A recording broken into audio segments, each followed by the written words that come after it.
বন্ধুরা, সীতারাম জয়ন্তী গ্রাম বাংলায় সবাইকে স্বাগত। কেমন আছো? আশা করি ভালো আছো। তোমাদের ভালোবাসা আশীর্বাদে আমরা খুব ভালো আছি। রাধামণিদের কাছে প্রার্থনা করি তোমাদের সকলকে ভালো রাখুক, সুস্থ রাখুক আর আমার পাশে থেকো। তো আমরা আজকে আমি কোনো ব্লগ কোনো ভিডিও আজকে বানাইনি, তো সেই কারণে তোমাদের সাথে কিছু কথা বলবো। আর ভিডিও তো দেবই, তো কিছু কথা বলবো। তো আমরা যেহেতু কালকে রথ গেছি, তো কালকে রথের কুলিংগ্রাম গিয়েছিলাম, তোমাদের সাথে বড় ভিডিও শেয়ার করেছি।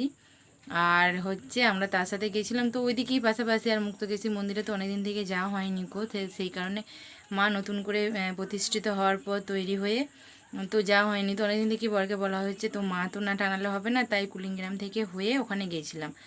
তো সেই কারণেই আজকের ওই ভিডিওটাই দিয়েছি, কারণ একসাথে তো ভিডিও দেওয়া যাবে না, এটা পার্টে পার্টে দিয়েছি। তো ওই দিনই গিয়েছিলাম একসাথে, তো দুটো ভিডিও করে নিয়ে এসেছি। তো এইটা সেই কারণেই তোমাদের সাথে কথা বলবো বলছি, এই কথাটাই।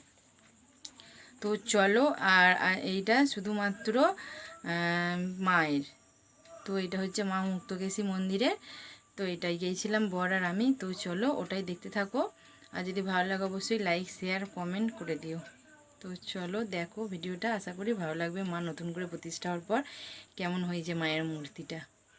তো ওখানটা একটা শান্তির জায়গা, ওখানে গেলে পুরো একদম মন ভরে যায়। মন যত অশান্তিই থাকুক, মন যত খারাপই হোক, যত অসন্তুষ্টই থাকুক, মায়ের কাছে গেলে তখন প্রায় প্রতি মাসেই একবার করে যাওয়া হতো। তো এখন আর তো যাওয়া হয় না। তো চলো তোমাদের সাথে একটু শেয়ার করি, চলো।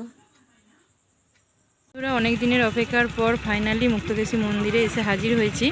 তো যখন মাকে নতুন করে করা হচ্ছিল, তো তখন এখানে জুতোগুলো খুলে যায়, জুতোগুলো এখানে খুলে যায়। তো ফাইনালি এসে হাজির হয়েছি। তো চলো তোমাদের সাথে একটু শেয়ার করি, ঠিক আছে? পোকা ঢুকে গেছে মাথায়।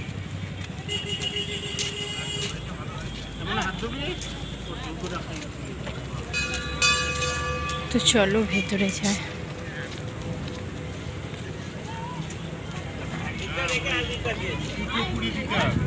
বললাম জুতোগুলো ওখানে খুলে আসছি।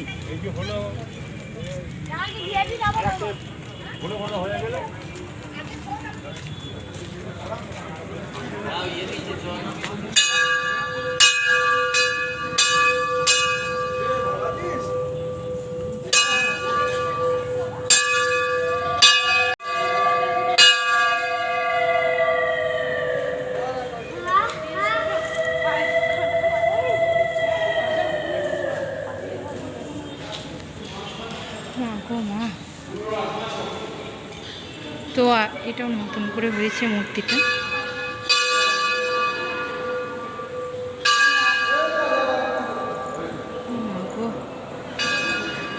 তো আগে অন্য একটা মূর্তি ছিল, এটা নতুন করে হয়েছে, তারপর থেকে আর আসাই হয়নি, এই হলো আসা।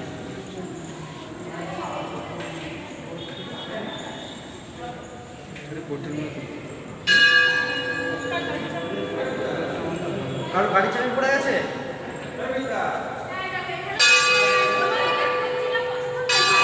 কি করতে আমাকে